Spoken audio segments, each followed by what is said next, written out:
All right, welcome to this week's episode of the Franchise Empire newsletter. I'm excited to talk about this business that how to make over 700 grand with this business and dive into the details of what that is. So, we're going to cover resale franchise, a new franchise, a client case study from someone who we work with, what business they bought, as well as we'll hit on the most recent episode of the Franchise Empire show. With that said, while you're here, if you want to get this newsletter, we send it out on Sunday mornings. If you want to get it before we do this video, go to franchiseempire.com/newsletter, and then you can just get it, and you don't have to wait for this video to come out. So let's dive in. I'm going to share my screen, and we'll go over this message first that I have in the beginning of the newsletter. Then we're going to bring Kevin in from backstage, and Kevin's going to walk us through a couple of these franchises and how you can potentially make over 700 grand with this with this business. Okay, all right. So there's a lot of talk about boring businesses right now, right? You hear it all over the place: boring business, buying acquisitions, etc. And so maybe you've fallen into the trap of thinking about, a lot of people say this, like, you have to buy a business that you're passionate about. I want to start a business that I'm passionate about. I want to be in a business that I'm passionate about. And I disagree. And the reason why I disagree, because it didn't work for me for years. And I've seen it not work for many people. I've seen it not work more than I've seen it work. Right. And so I think I have a unique perspective about this that I think you may find interesting and relevant to you. And maybe you started a business before that you were passionate about and it didn't work. What happens when you do that? You lose your passion for it. People do this all the time. They start something that they love, whatever. They love cooking. They buy a restaurant, whatever, and it kills it. It kills all the joy and the passion, because now you're forcing yourself to pay the bills with what you're passionate about, and it can make it really tough. And the reality is, passions are fleeting, right?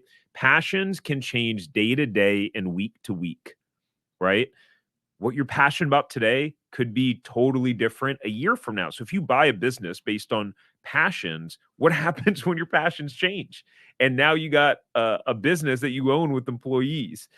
And so, and again, if you're losing money in a passionate business, the passion dies. And so, I break this down into the newsletter, right? So again, if you want to read the whole thing, then go to franchiseempire.com/newsletter, and you'll be able to read the whole email that I sent. But in a nutshell, one of the things I say is, instead of chasing passion, choose a business that you have a belief or conviction in. Belief or conviction in.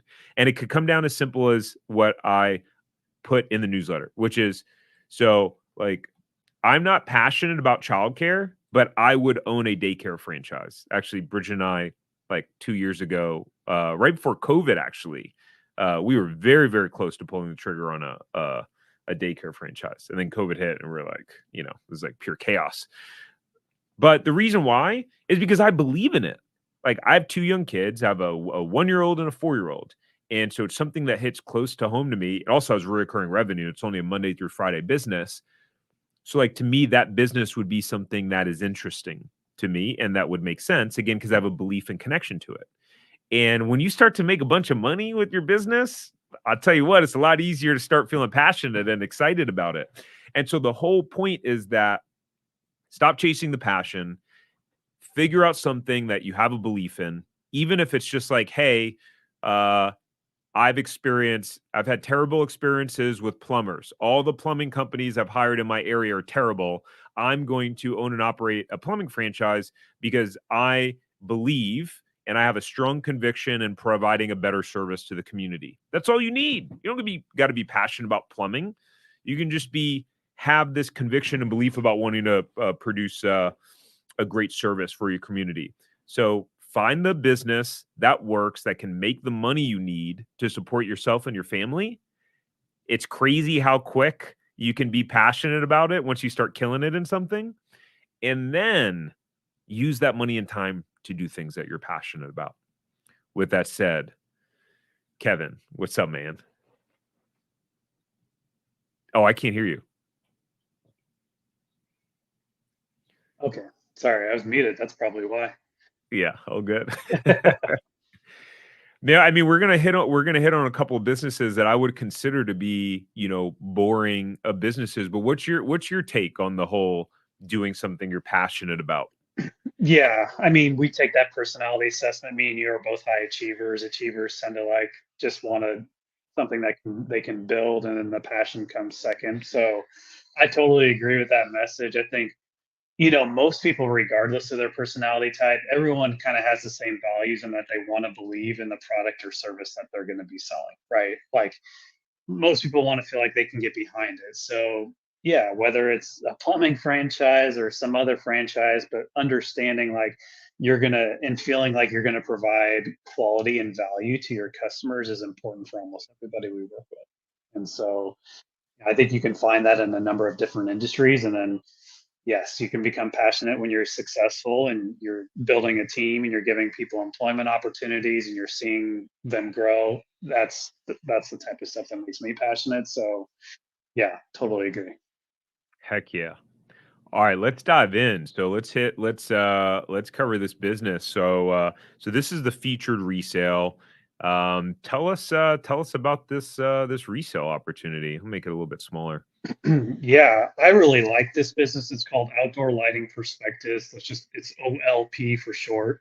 So they specialize in transforming outdoor spaces, both residential and commercial, um, through lighting, different lighting products that they offer. So this company has been around since 1998. They have 123 franchise units across the country, so pretty well established, but not like huge like some brands getting into that empire category. But this one in particular, it's pretty interesting to me. So I don't know if you know, Tarek, like in Charlotte, it seems like it's very, very difficult to find a good franchise that's available. And I feel like sometimes with these fast growing popular cities, franchises get taken pretty darn quickly. And so to find something that's an established brand that's a resale, and that has three territories is pretty unique, in my opinion, for Charlotte area. So I wanted to kind of highlight this one because it isn't a great market. The asking price is 260,000 for this business, so pretty reasonable. But what's crazy is this particular location has been open for over 20, almost 20 years, they said. So Wow. yeah, yeah, kind of interesting. I think it was one of their first franchise owners. And so that owner, I'm assuming, is retiring and is according to them, is willing to help with the transition, which would be nice. So they have some team members and subs in place. Um, don't have a ton of specific details on this particular resale. You'd have to sign an NDA in terms of like the financials, but when you look at the overall item 19 for this business, it's a pretty sound business. And like it states here, the system as a whole has a 95% retention rate, which is really high for a franchise system with 100 plus units. So I'll pause there. Yeah. What are your initial thoughts, Tarek, on this one? Yeah, it's interesting. I mean, for folks that are will start watching this, like weekly, start getting an idea of my different biases and kind of like what my taste is overall. Yeah, I mean, I love the fact that it's been around since 1998. I mean, 26 years, right? It's like 123 units. I mean, again, you're talking about a concept that's battle tested. Um, and yeah, overall, I mean, resales are just cool opportunities. Like this is again in the home services space. People are not going to be selling their homes right now because they don't want to get rid of their 3-4% mortgage to lock in at 6-7%. So, I feel like there's this couple year window until rates come down where really um, helping people do upgrades there's going to be this kind of unique opportunity. So seems cool. Seems like a cool resale opportunity. And Yeah, do you want to hit on your on this? And here's the 770 grand, ladies and gentlemen.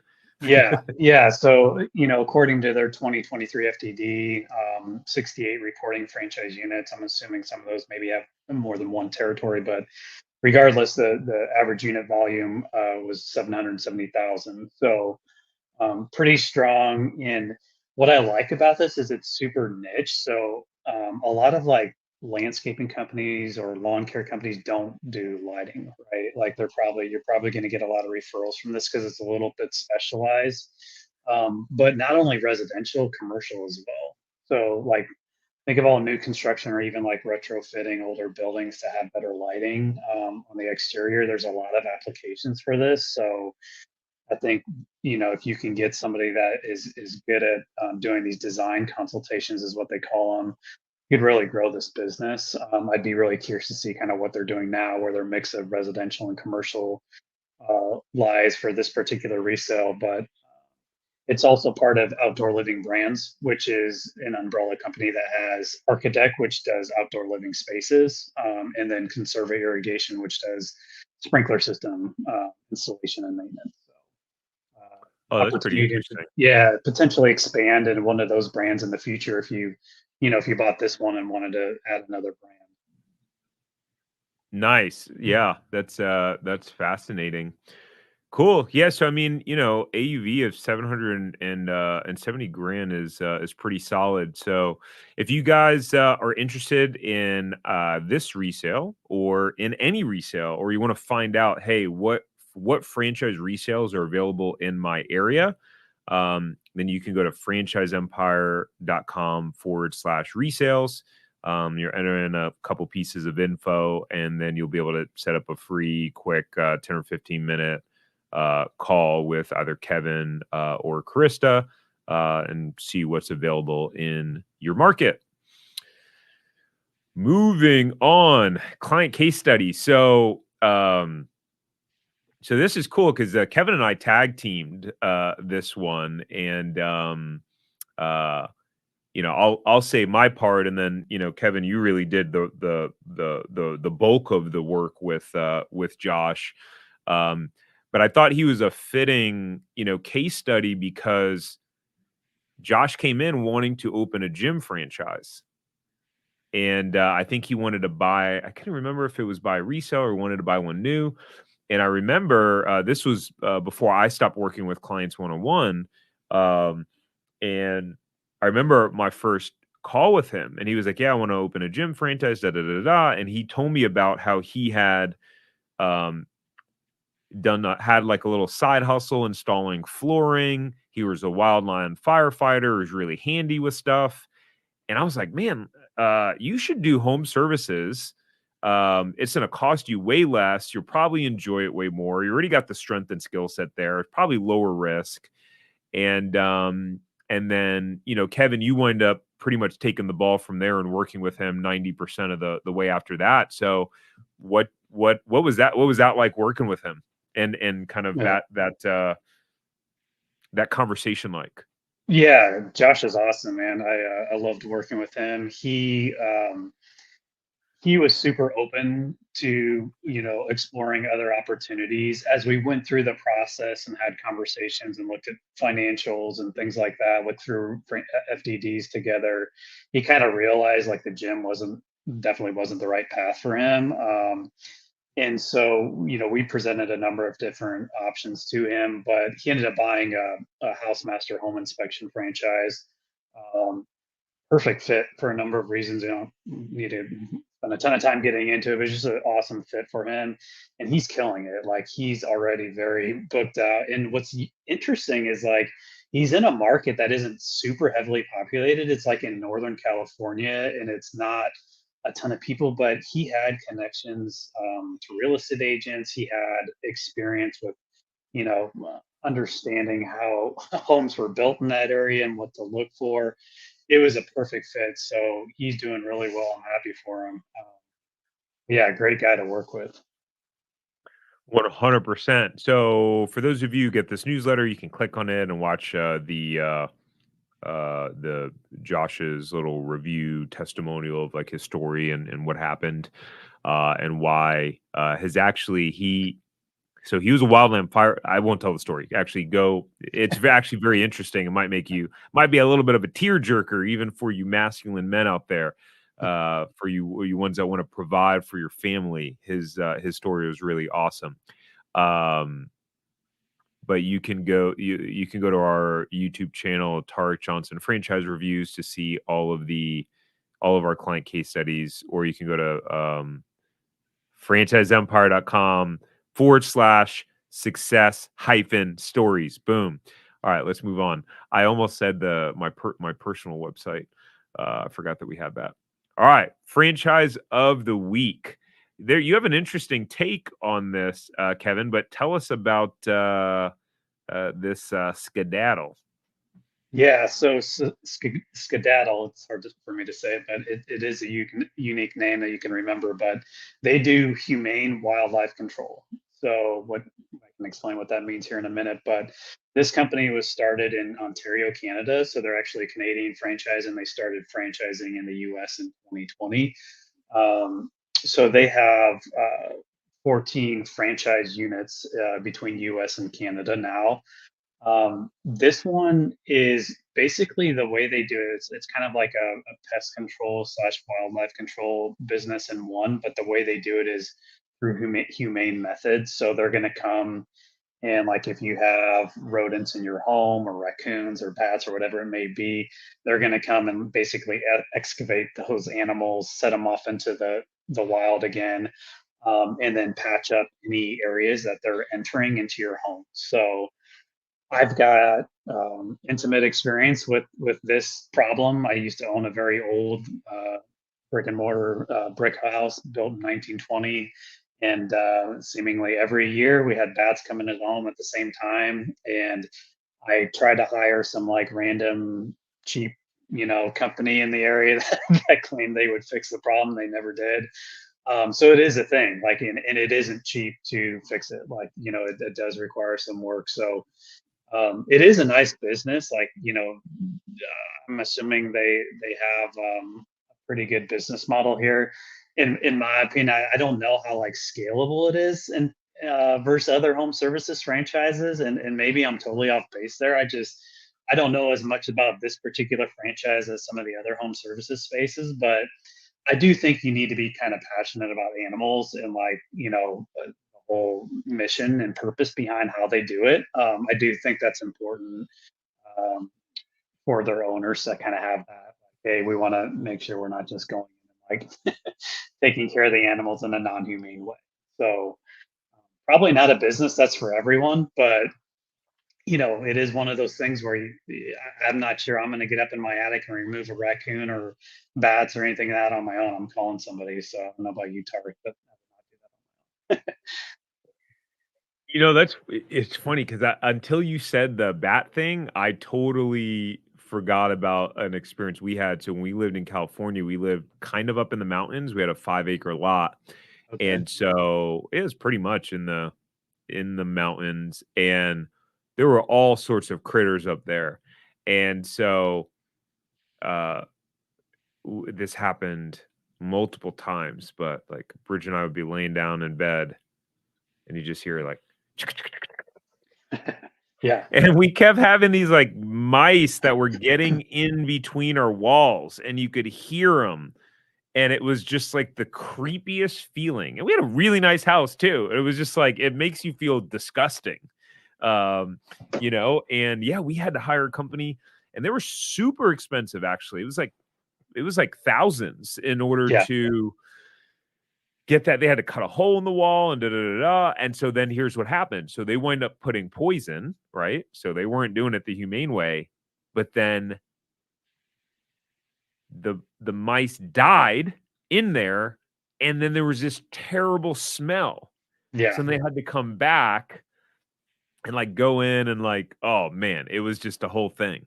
Well, yeah, that's exactly why this business does it the way they do, because they don't want that to happen. Because it just is like a short term. solution to the problem. So yeah, they even give like a guarantee that they'll patch it up and the animal won't enter back into the premises again. So yeah, I think this can be used for both residential and commercial applications. But uh, yeah, I mean, some of the stats in here, it's just funny to read. Like studies indicate that in urban areas are anywhere from 15 to 50 raccoons per square mile.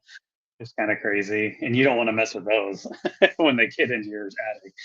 So it's an interesting business. And if you look at the item 19 here, if we can scroll down some more, um, it's not bad numbers. I mean, they have a lot of different locations listed. We couldn't do the whole thing, but this is just one sample of a franchise outlet that's listed. So 2022 calendar year, they were doing just over 1 million in gross sales, which is kind of crazy. So I don't know where this was located. Okay, this was in Wisconsin, actually.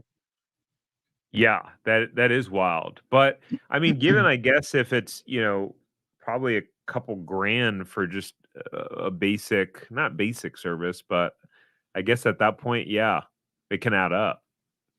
Yeah, I don't think you have like a ton of equipment or like product costs or anything like that. It's just mostly labor.